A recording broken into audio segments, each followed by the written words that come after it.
So far, everybody's been great. Kayla, are you going to bomb it for the whole class? No, she's going to be great. She's going to be good. So Kayla's topic is one that interests me a lot, actually, because as the biologist, just the way the brain works is what interests me. But anyway, I've had a good time talking to her about her topic and about and just having discussions about it. Kayla's words are these. She says, "I'd like to thank God for his unconditional support, my mom who stressed alongside me while answering all of my psychological questions, my dad who showed me what it means to speak well, along with Boo Yossi, Mr. Wade, and Miss Maymay, and all the teachers who have given their advice and expertise to help me." Her title is 500 Days of Memory, Rosy Retrospective Bias and the Art of Only Remembering the Summer. Give me a second to set the timer, and I'll tell you when you can start.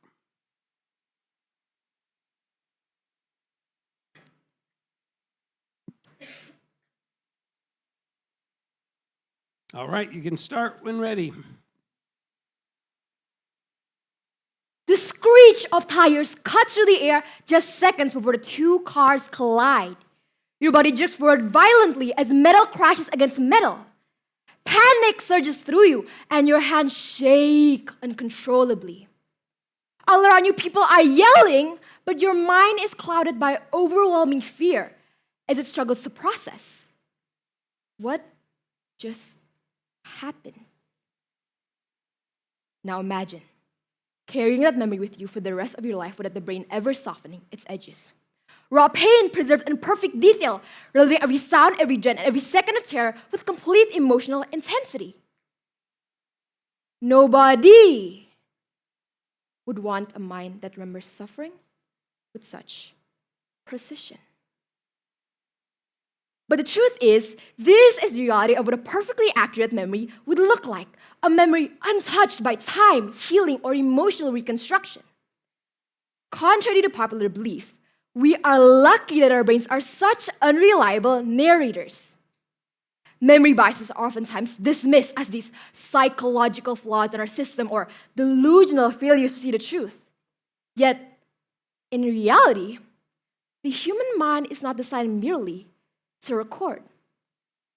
It's designed to adapt, making these biases not a weakness of the mind, but instead one of its most essential survival mechanisms. This is where the Rosy retrospective bias comes in. Psychologist Frederick Bartlett revolutionized the way experts view memory when he demonstrated that memory is not actually photographic or necessarily accurate at all. Instead, it's reconstructive. Thanks to him, modern psychologists today understand that memory is a fluid human narrative, reframed according to what makes sense in the present and implying events to fit into existing worldviews. Following this discovery, experts revealed that while pleasant memories retain a lot of their positive elements as time goes on, unpleasant memories actually lose a lot of their negative and disagreeable elements. Connecting studies about events such as a European vacation or a Thanksgiving break, they found a consistent trend of the enjoyment being higher before the event, the lowest during, and high again afterwards. This is where RRB comes into play. Built on the idiom rose-tinted glasses, RRB is defined as the common cognitive tendency for people to remember past experiences more positively than they were actually experienced at the time. It often involves people magnifying positive emotions and downplaying negative ones. Ultimately, this thesis is going to be arguing why the Rosy retrospective bias is greatly beneficial for human life because it reinforces a person's goal achievement, protects their social and relational health, and is a vital mechanism in promoting their spiritual persistence. The first key benefit of RB is that it reinforces a person's goal achievement. This is made possible because the Rosy retrospective bias fuels resilience and endurance by turning past challenges into a reminder that there is something worth fighting for. Imagine someone running an entire 42-long-kilometer marathon, exhausted, drenched in sweat, and feeling like their legs weigh 100 tons. Many of them probably felt like giving up halfway through. After experiencing that level of strain and pain, why would anyone willingly choose to do all of that a second time again? The answer to this fundamental question is, in this case, the Rosy retrospective bias. The same pattern persists in any self-improvement goal, whether it's learning a new skill, finishing a master's degree, losing weight, or even overcoming an addiction. As supported by the self-determination theory, someone constantly focusing on how painful their last workout felt will struggle to stay motivated in losing 20 kilograms, while someone focusing on the confidence and the progress that they gained becomes far more likely to continue. This connects directly to how RB guides people in assigning the most beneficial labels to certain events and situations. As the cognitive appraisal theory states, it is not what happens to someone that causes emotion, but how they interpret and cope with the situation. Undoubtedly, everyone experiences harsh and unpleasant ordeals in life. The good news is, this theory demonstrates that whether or not the event was positive or negative is of second-tier importance. What is more important is how people give meaning to those instances. This will determine their perception and final verdict regarding the whole ordeal. Although RB often operates unconsciously, individuals can still intentionally align themselves towards positive tendencies to maximize its adaptive benefits. Two people can go through the exact same experience, and one will come out of it bitter, while the other comes out better. For instance, both these people can get laid off from a job because of a sudden budget cut in a corporation. The first person, Mark, sets his mind on the injustice and unfairness of the whole situation. He interprets it as a personal failure and proof that the world is simply against him, leading to prolonged distress and a reinforced negative self-concept. Incredibly different from Mark's response is Heidi's reaction to the same event. Instead of wallowing in self-pity, Heidi consciously chooses not to dwell on her negative emotions. The meaning that she gives this ordeal would be her seeing it as a reflective moment, upgrading her skills, and eventually allowing her to see this as an opportunity to pursue a more fulfilling vocation.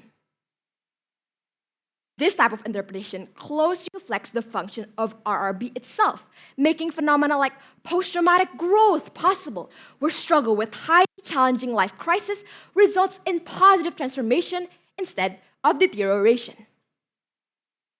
Still, the significance of these outcomes depends on how we internalize them. In many ways, RRB is important because people build habits not from merely what they do, but from who they believe they are.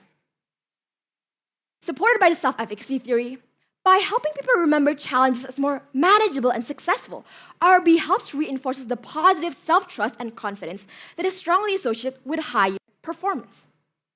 Furthermore, individuals with high self-efficacy tend to view failure as something controllable and improvable, rather than a permanent reflection of their identity.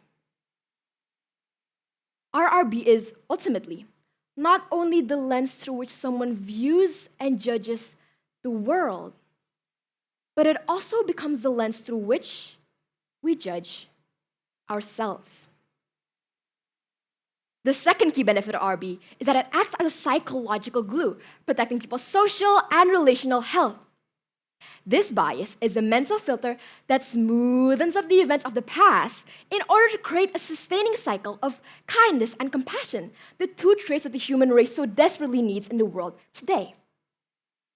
Research found that psychologically healthier individuals actually have more positively biased memories and expectations, whereas people with moderate depression often perceive reality more accurately, a phenomenon known as depressive realism.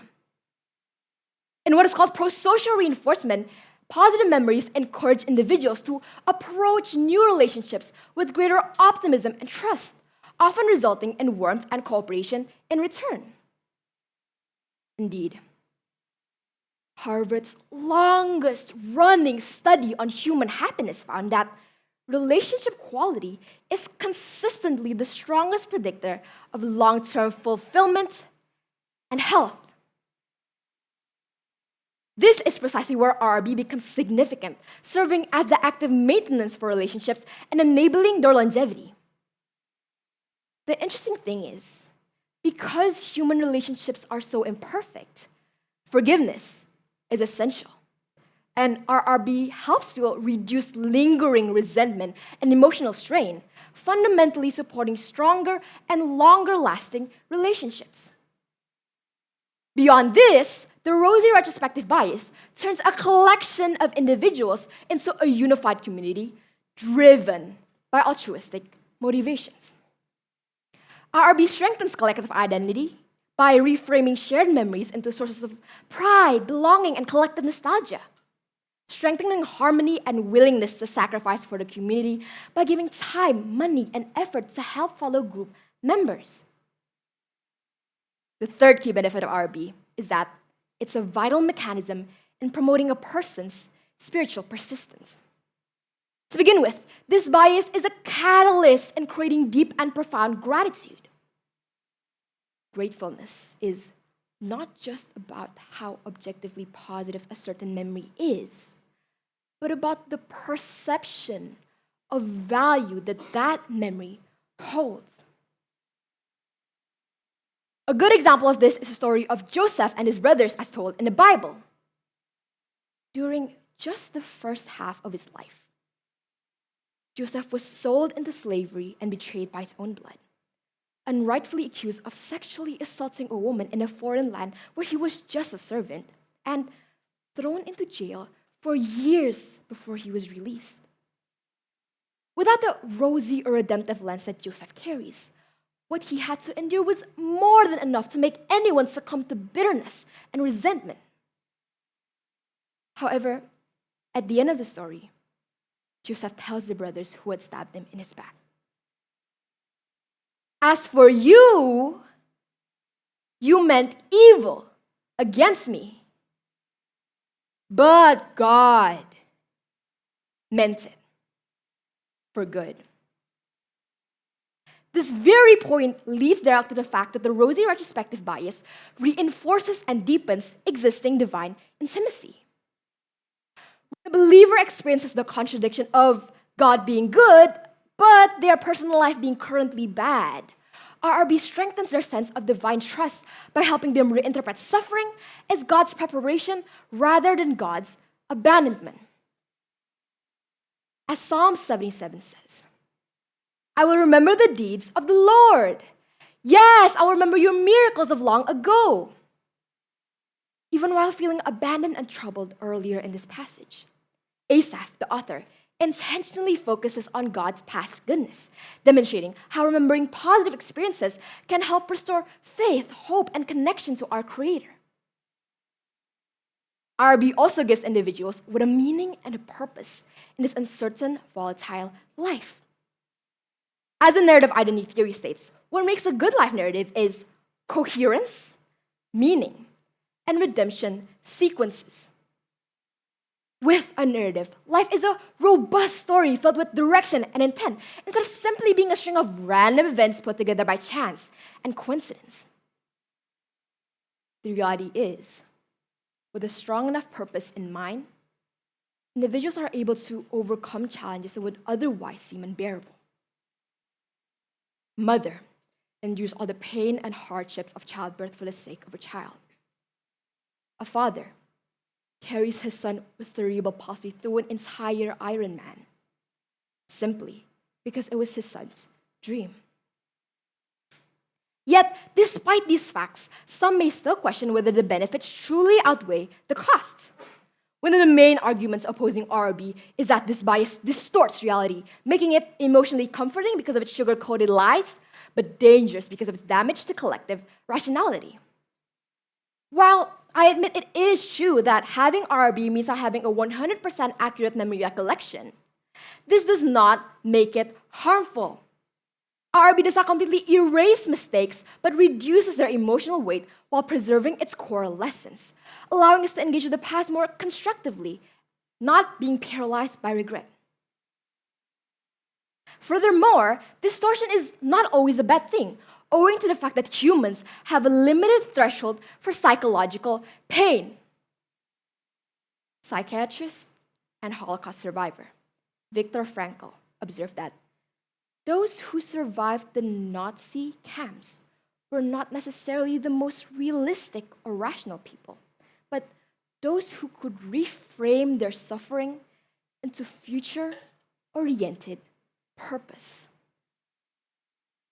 Nevertheless, some still argue that having RB leads to poor decision making, not learning from mistakes, not striving for better, and not taking accountability for past actions. While this concern may seem true at first glance, RB actually produces the opposite effect. If rosy retrospection leads to poor decisions, then the alternative, perfect realism, often leads to no decision at all. If everyone was completely objective about how long, hard, and painful a task would be, the rational choice would be to never start in the first place. To illustrate, a famous 1960s experiment found that dogs repeatedly exposed to unavoidable electric shocks eventually stopped trying to escape those shocks altogether, even when that escape later became possible. This is called the phenomenon of learned helplessness. The dogs had learned that their actions did not matter. What RB does is that actively fights against this kind of defeatist mindset. Perhaps the human mind was not designed to perceive reality with perfect accuracy, but to interpret it in ways that makes tenacity, growth, and meaning possible. Throughout this thesis, we have explored multiple reasons why the rosy retrospective bias is greatly beneficial for human life. Not only does it improve our relationship with ourselves by creating a healthy self-identity for us to pursue our goals with resilience, but it also elevates our relationship with others, enabling us to spread happiness and altruism through long-term social bonds, along with our relationship with God, serving as a constant reminder for the gratitude that fosters divine intimacy and anchors us in our life's purpose. Let us revisit the painful memory we confronted at the beginning of this conversation. With the help of RRB, the car crash is no longer frozen in chaos, shock, and overwhelming distress. What was once a scene of anguish and helplessness gradually transforms into a story of strength, survival, and gratitude. Just like our memory of the accident, life becomes lighter. We no longer get defined by our past pain, but begin to see clearer meaning and hope in our experiences. Because in the end, it's not the past that defines us. It's the version of it that we choose to carry forward. Thank you.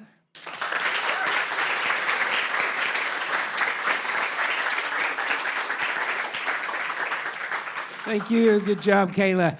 Our panelists today are Miss Viola and Mr. Zoran. How about we let Miss Viola go first? Okay. Hi, Kayla. Hi, Miss. Congratulations for your thesis. Yeah, very well done. Thank you for choosing this topic because the more we read your paper, the more we even enjoy your speech. It somehow, to me personally, it escalates my appreciations to God, like for His very attention to detail, even to our flawed human natures, even through the biases that might be seen as negative. That God is proving it's indeed it can still bring some goodness in it. Yeah. So thank you for creatively choosing this topic, and then thank you for your paper. It's very well written. It's very rich of theory. Lot of theory names that we know as psychologists, but like knowing it coming from a 12th grade students, well done. Yeah, very well done for that. Okay, so before we continue further for our discussions, my first questions would be a clarification questions first, because I think it's important to have the same parameter before we follow up to the next questions. My first questions would be, when we are talking whether a psychological mechanism is beneficial or not, what would be the parameter? What Okay. standard that we use to judge whether a psychological mechanism is beneficial or not? Thank you for your question, Miss. So, what I use to judge whether RB is beneficial or not is the fact that RB itself is adaptive enough so that we can gain resilience and endurance from it, but it's not so distortive to the point that it causes delusion and causes us to deny reality in itself. Okay, so your measurement is that it's adaptability, and then whether it's not really that into distortions. That's what you say, right? Okay. It doesn't like deny reality in itself, yeah. It doesn't deny reality of Yeah. itself. Okay, now, well, we know that in Rosy retrospective bias is a memory distortion. By its definitions and its nature itself, there is a distortion of reality. Yeah. So how can we say something is still good? How do we define goodness? How can we still say something is good when it against the truth? Okay, that's a good point. Thank you, Miss. So I actually explained in my thesis that RRB being a distortion itself is not always a bad thing because humans have a limited threshold for psychological pain. And furthermore, if you're talking about distorting away from reality, Miss, I actually already explained in my paper that human memory is reconstructive, right? So whether we like it or not, we are biased creatures and we have pre-existing worldviews that are going to impact the way we perceive things and impact the way we perceive the past. So arguably, 100% perfect realism is not attainable as humans, right? So more than that, RB is in itself is still good as a distortive process because it doesn't deny reality. Like I think Sharon Abbe's thesis was about deception, right? It actually works differently from that. So it doesn't like go against reality or the facts itself, but it simply reduces the emotional weight of failures while preserving its core lessons and informational content. So we can view the past in a more constructive way without being overcome by our regret and negative emotions. Thank you. So now we go to your paper because I see that you repeatedly say in your paper how RRB is a mechanism where we somehow, though you say it in several statements that it's unconscious, which is that because that's true, bias is unconscious, right? But repeatedly in your paper, you say that we choose to not dwell in the negative emotions of the events and we reframe it in a more positive light. However, in psychology, are you sure that it's the mechanism of RRB? Or isn't it another concept of what we know as a cognitive reappraisal? Okay. What Thank you, do you Miss. think about that? How Okay. can you still justify that mechanism that you mentioned is actually an RRB? Okay, so cognitive reappraisal theory itself is us like reframing or reinterpreting events and the emotions that come with it, right, Miss? I actually use reframing and reinterpreting as my major explanatory mechanism in explaining how RRB can produce its benefits. So it's like the major way through which RRB can produce its benefits. However, I believe RRB is broader than reframing or reconstructing in itself.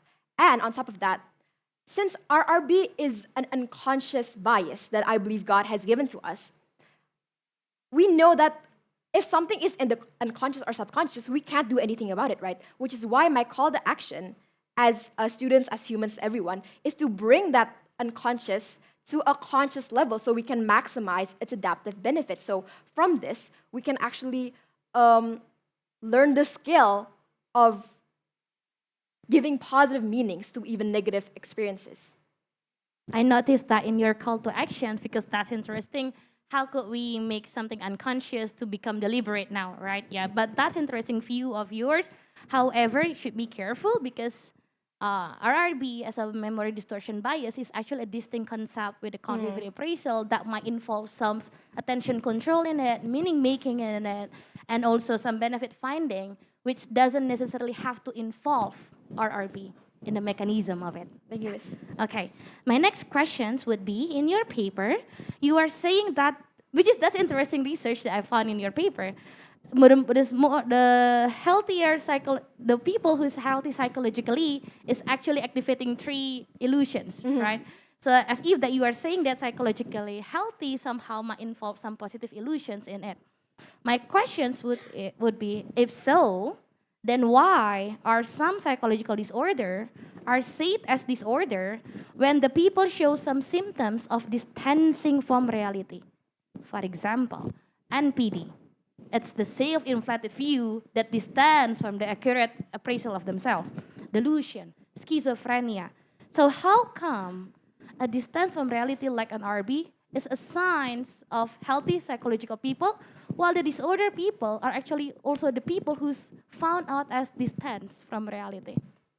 Okay, so the difference between RRB itself and those other NPD stuff that you mentioned, Miss, the first one is that RRB is a natural cognitive function that we have, right? So I think every one of us sitting in this room, if we are psychologically healthy and functioning normally, then we have RRB. And I think that also states the fact that I believe none of us have those extreme psychological negative tendencies, right, Miss?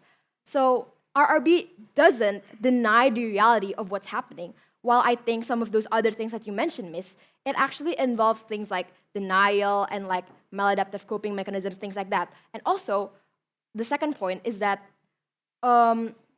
those negative psychological issues, they simply, I would say, the person who has it is already mentally sick, right, Miss? So the only way that they can improve from that condition and they can rise up is for them to consult with a therapist or with a professional.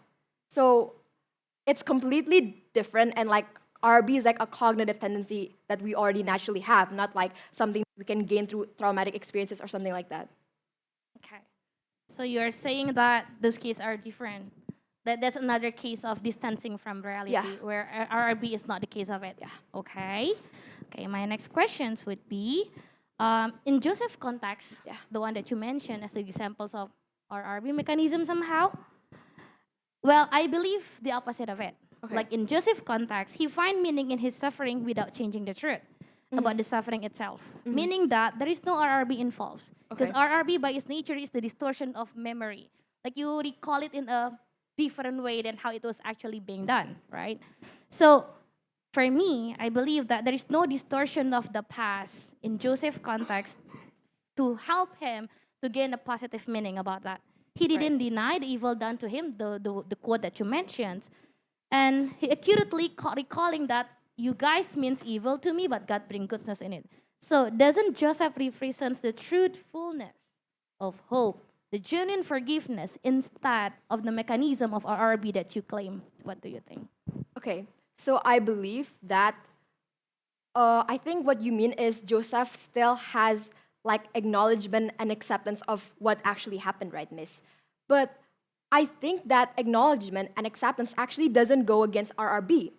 RRB actually helps us to achieve these things because acceptance and acknowledgement is basically just oh, we know in our brains that these negative things happen. RRB doesn't make some people forget completely the negative things that happened to them, but it reduces their emotional weight, right, Miss? So I would argue that Joseph still has RRB in this position because while he acknowledges that the negative things has already happened, he focuses more on the lessons that he could learn from it, the good things that could come of it. Obviously we know that a lot of the Egyptians and Israelites were saved because of Joseph, right? So he focuses on those positive things that could come from it without denying reality in itself. Thank you, Kayla. All right, we need to move to Mr. Zoran. Go ahead. Okay, Kayla, thank you for your presentation and your paper. I read it in a breeze, and again, much applause for your performance. That's a TED Talk level of performance. Thank you for that. Should have some round of applause actually again. But let's go with the questions. So I'm actually curious first about your title, 500 Days of Memory. So have you watched the film yourself? I tried to, but like I stopped Okay. halfway because it was boring, Mister. I was about to ask questions about it Oh, actually okay. because the movie doesn't like there's a lot of points in the movie that I want to ask about it. But anyway, let's go to the next question. Um, you seem to like put out this RRB as like this silver bullet. Like it seems to like solve a lot of problems and a lot of issues. But you know, every tool has its ups and downs, right?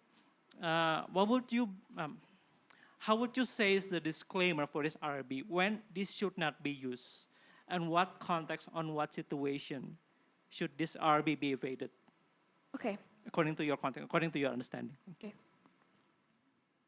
I think that a lot of people maybe have the negative assumption that, oh, when traumatic experiences happen or when people get hurt and lives get lost, we're not supposed to like view that past in a rosy sense. And like we're not supposed to like romanticize it and things like that, right, Mister? However, I'm arguing that even in these like extreme negative conditions, it is exactly where we need RRB the most because it's going to help us to not get paralyzed by all the regret and not it enables us to like move on into the future healthily and like process our emotions well. So maybe some people can say, right, oh, but what if someone has like too extreme of an RRB? Like what if it causes them to be delusional and to, let's, for example, stay in abusive relationships, things like that, right, Mister? However, I would argue that since in the world of psychology, everything is multifactored, right, Mister? So I would argue when do these harmful things seemingly because of RRB, they're actually doing it because of other underlying issues that they have. For example, they have insecurity of the future. They have maladaptive coping mechanism. They have low self-awareness. So I'm arguing that RRB doesn't actually cause any negative outcomes by itself, but these other underlying issues are what's causing them, and they should be the one that is solved before we move forward. Yeah. Okay, thank you. My next question maybe come up from some experience. So in my life, I found some MPDs in my life around me. Put them away, of course, yeah. I found that some of them actually come from a traumatic past. So maybe that's their way of coping things up. They turn up well, turn up fine, they're not messing things up, but they just have a high inflated sense of self. They think they're like the main character, you know, like I'm just an NPC. I'm like, you get it. But I'm just curious how someone that comes, like maybe he or she went through this negative experience, how he or she can interpret his negative bias, not what do you call it, not remove it completely, but how do you bring your negative bias along with the RRB? Because I don't think you can erase negative bias, but how do you balance the negative bias with the positive bias of RRB? Sorry, Mister, what do you mean by like the negative bias? Do you mean like from my understanding, the negativity bias is when like people recall past experiences as more extreme and they remember it more and they focus more on that and those kind of things, on like the negative things. So can you clarify what you mean by that? I think because we humans make reality based on our perception, right? So we can't remove our bias, positive or negative. I find that your paper seems to push more onto the positive side, and I get it. It's actually, I would say some say biblical, yeah, have this faith-based approach to things. But you can't remove the negative bias, right? So how do you process the negative bias in your life? Because, you know, I'm 30-something, have a lot of bad things happen in my life. I can't just remove all of that away, right? I must carry it with greater like of redemption. How should I interpret this negative bias? Thank you. Okay. Please correct me if I'm understanding your question wrong, Mister. But basically, obviously, as I've explained in my paper also, everybody experiences negative experiences in life. And that's just something that sometimes is out of our control, right?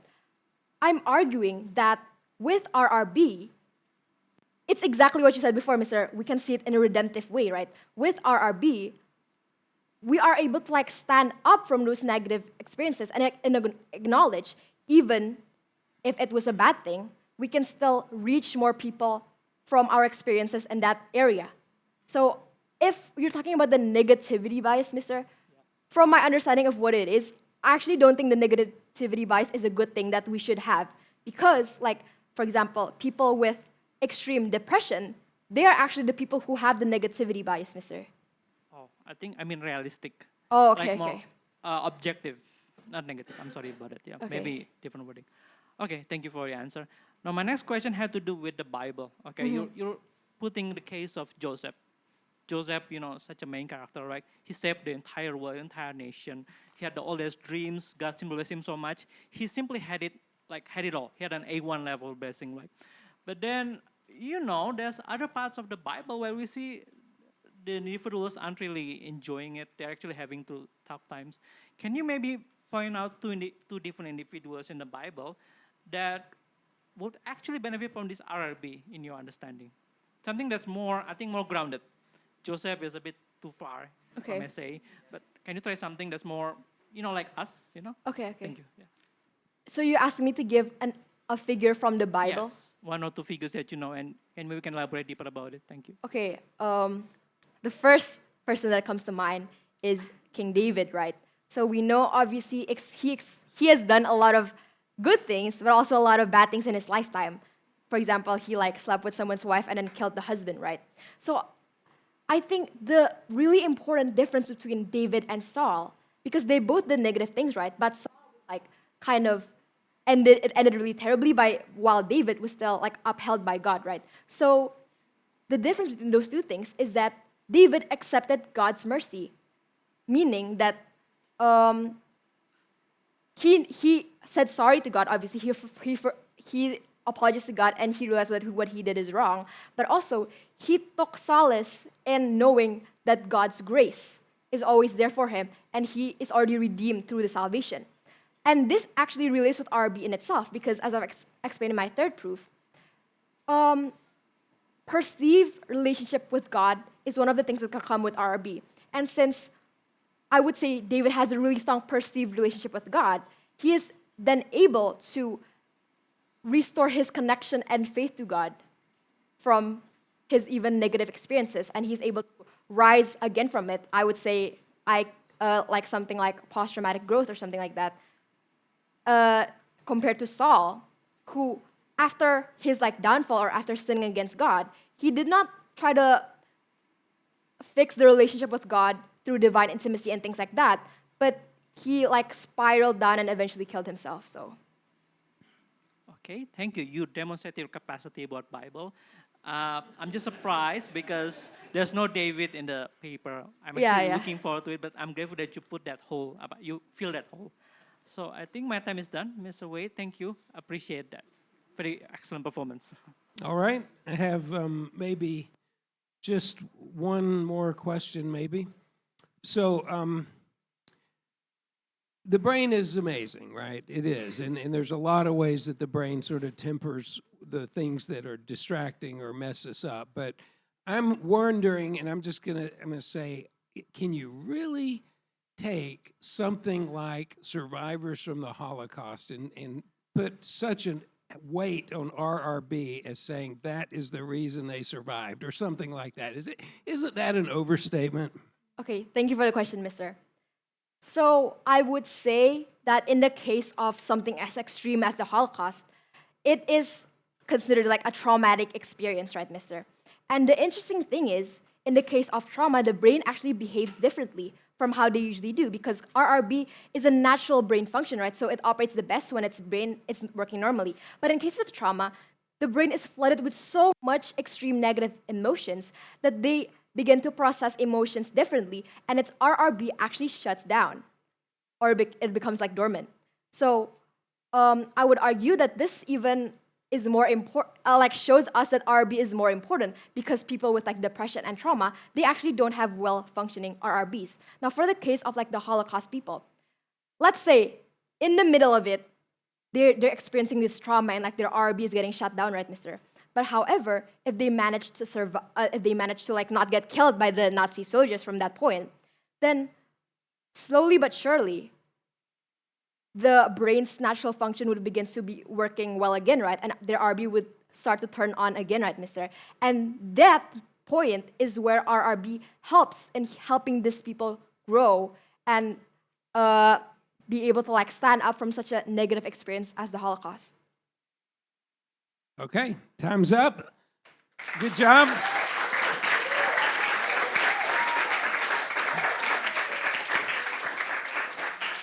And we are done. So what we'll do, families and friends and panelists and advisor will meet up here with